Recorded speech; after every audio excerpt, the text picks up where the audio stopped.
कोल्हापूर एलसीबीची धडाकेबाज कारवाई. 3 चोरटे अटकेत. 1322 मीटर केबल, रिक्षा आणि मोबाईलसह मुद्देमाल जप्त.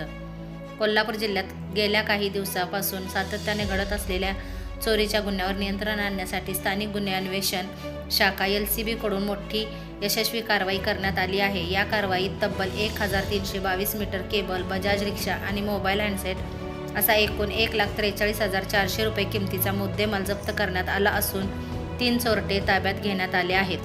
कोल्हापूर जिल्ह्याचे माननीय पोलीस अधीक्षक श्री योगेश कुमार यांनी जिल्ह्यातील चोरीचे गुन्हे रोखण्यासाठी आणि उघडकीस आणण्यासाठी एलसीबीला विशेष निर्देश दिले होते.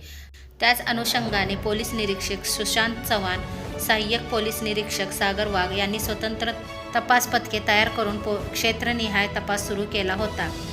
अंमलदार वैभव पाटील यांनी मिळालेल्या खात्रीशीर गुप्त बातमीनुसार गोकुळ शिरगाव येथील चोरीचा गुन्हा रेकॉर्डवरील गुन्हेगार विनोद मछले आणि त्याच्या साथीदारांनीच केला असल्याची माहिती मिळाली. ही टोळी मुद्देमालासह एका रिक्षातून उजळाईवाडी परिसरातून हायवेवर जाणार असल्याचे कळताच एलसीबीने सापळा रचला. दिनांक 8 डिसेंबर रोजी एलसीबी पथकाने उजळाईवाडीतील सापळा रचून खालील आरोपींना ताब्यात घेतले. विनोद बाबूराव मछले वय 46, शुभम जयसिंग बागडे वय 27, चेतन कोंडीराम लोंढे वय 19. त्यांच्याकडून पुढील मुद्देमाल जप्त करण्यात आला. 1332 मीटर केबल, बजाज रिक्षा, विवो मोबाईल हँडसेट, एकूण किंमत 1,43,400 रुपये. चौकशी केली असता तिघांनीही गुन्ह्याची कबुली दिली असून त्यांनी साहिल सुरेश पांडागळे राहणार राजेंद्रनगर या चौथ्या साथीदारासह हा गुन्हा केल्याचे सांगितले.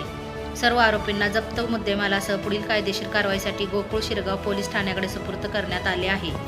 या यशस्वी कारवाईत योगदान पोलीस अधीक्षक श्री योगेश कुमार गुप्ता, अप्पर पोलीस अधीक्षक श्री बी धीरज कुमार, पोलीस निरीक्षक सुशांत चव्हाण, सहाय्यक पोलीस निरीक्षक सागर वाघ, अंमलदार वैभव पाटील, विशाल खराडे, सत्यजित तानुगडे, प्रदीप पाटील, संजय हुंबे, अमित मर्दाने, शिवानंद मठपती, रोहित मर्दाने, योगेश गोसावी, राजीव कोरे यांनी योगदान दिले. सत्यस्पर्श लाईव्ह न्यूज करता कार्यकारी संपादक विनोद पवार.